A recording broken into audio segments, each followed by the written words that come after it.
or if it's someone else as far as what I'm feeling. That's really interesting. I need to just interject and share a tiny story with you. My boyfriend, or my boyfriend now husband, is a very spiritual person, does past life regression and hypnosis and things like that. I went over to his house one day, and I just had 2 bad phone calls with 2 friends of mine who were having problems. I got one while I was there, and I couldn't move off the sofa. I literally could not move. And Bill says, "What's going on? Did you have pains when you came here?" And I said, "No." And he said, "Do you know something?" He said, "You're an empath. You've picked up all the drama from those 3 phone calls, and it's completely disabled you." I didn't know I was an empath till then. And it was him that shared that with me. And so I'd been doing the bubble, but I've not done the shower. And I just think what you're saying is so important to people, because empaths are not uncommon. There's a lot of us about, I think. Yeah.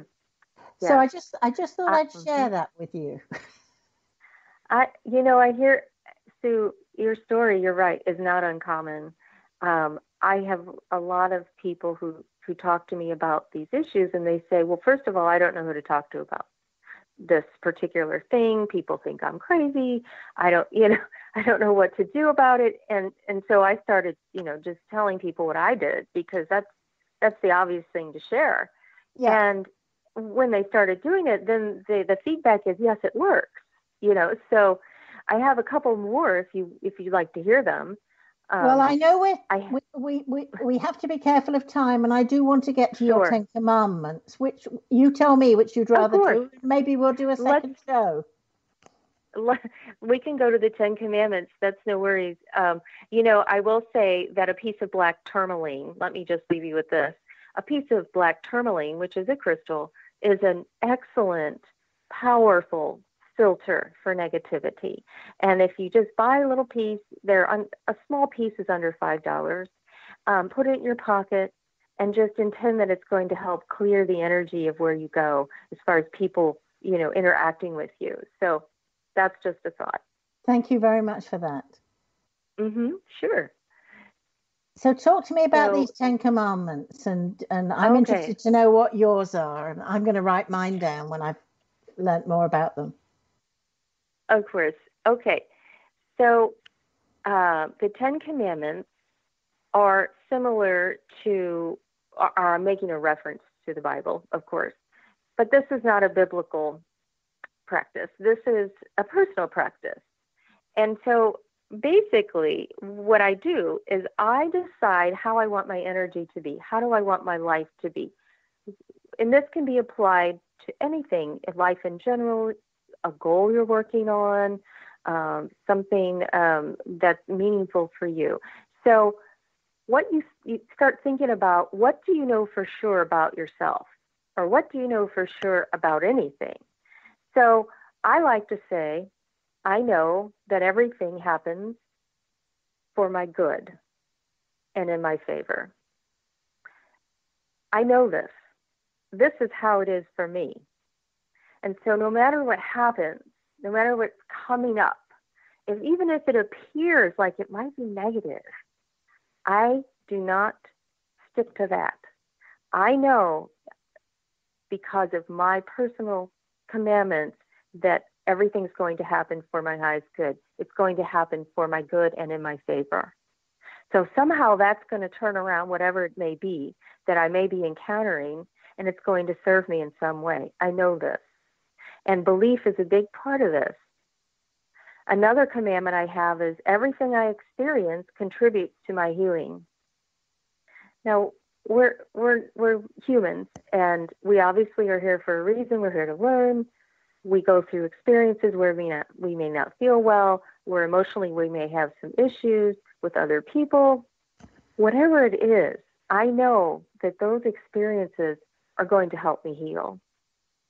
So instead of looking at it like, oh, this path that I'm walking is filled with gloom and doom, and nothing good's going to come of it, which is like the glass half empty, I look at it as the glass half full. So another commandment would be, I get to release all of the thoughts that make me feel stressed at all times. I don't have to carry that around. I like that one. It's deciding. It's deciding what you want. Another one would be, although I may experience pain, I always hold the intention to release and to move through. So mine are very particular to me, but you can word it any way you like, whatever feels good to you. Another one is, I choose to forgive, and by choosing, I find freedom. Yeah, I follow that one. That's one of mine. I mean, if I had them written down, that would definitely be one of mine. Yeah. Because you can't move on. Because you can't move on until you forgive. Yeah, right. Because it's really holding it within you. It's, even though it may be someone, it might be yourself you need to forgive, but it could be someone else as well. But you give your power. You give your power away if you don't forgive them, because they still have sort of some power over you.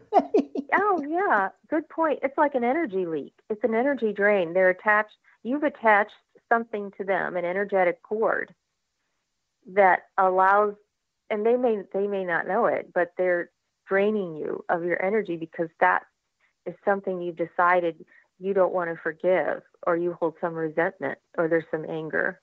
Yeah. So that's a very good point. Another one would be, I love and honor myself. And that's so broad, but it's very applicable. So there's many ways you can love and honor yourself. And that can be in your health, your habits, your lifestyle. It can be who your relationships are, who you communicate with, who is in your circle of friends. If there are people who aren't honoring you, then you're not honoring yourself by being with them. And then something else, I love to say this, I say this all the time, everything gets to be easy. Why not? Why does it have to be hard? Why do things have to be difficult? They do not. I guess people think they do because they seem hard.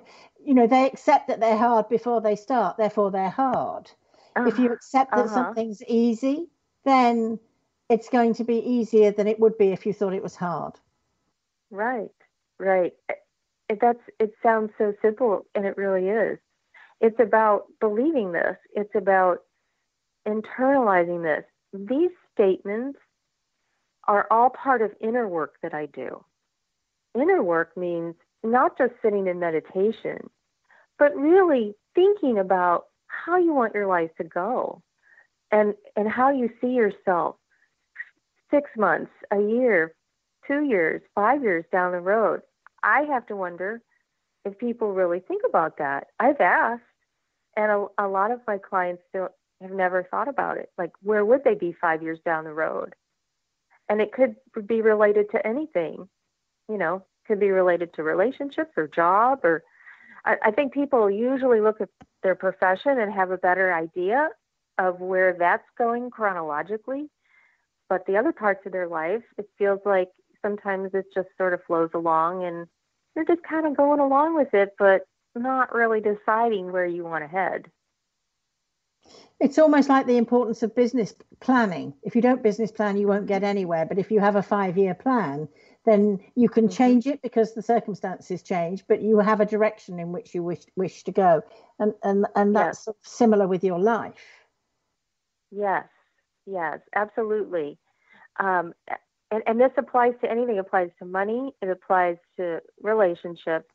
It applies to your what you need to work on emotionally. Not all of us, we're not all perfect. If we were perfect, I don't think we would be here on Earth. We all have something to work on. Absolutely. And so that's why we're let's here. address those things. Yeah. Absolutely. Okay, Lisa, I have to tell you that we are almost out of time. Can you share how people can get in touch with you? I know that you do remote work, so that means that we're not limited to people just in your area, but from anywhere in the world. So share those details. Thank you. Yes. So I do work with people anywhere in the world. I use Zoom for a computer session. I also do them by phone. People do see me in person in the Kansas City area, but they can contact me through my website. My website is pureloveenergy.com. So that's really easy. It's all those words, but they're all squished together. And I also have an email address. It's angelguidance441@gmail.com. And I welcome anyone's questions. Absolutely. I'm happy to speak with anyone about any of their concerns or questions or how I work, or if they just want to, say hi, that would be great. Okay, well, that's fantastic, Lisa. Thank you so much for being my guest today. I think you shared a lot of wisdom that through some pretty simple practices can make a huge difference in somebody's life. So thank you so much for that. It's been a joy to have you on the program.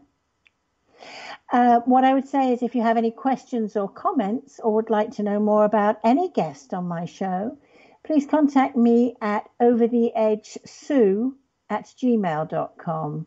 That's overtheedgesue with 2 E's in the middle, which looks a little strange, but it's overtheedgesue@gmail.com. And something I always like to say at the end of every show is, please do not judge others unless you can walk in their shoes. And really nobody can do that because you don't know what is going on in their life and what has brought them to the place that they're now in. Thank you so much for joining me, Lisa, and I hope you have a wonderful week.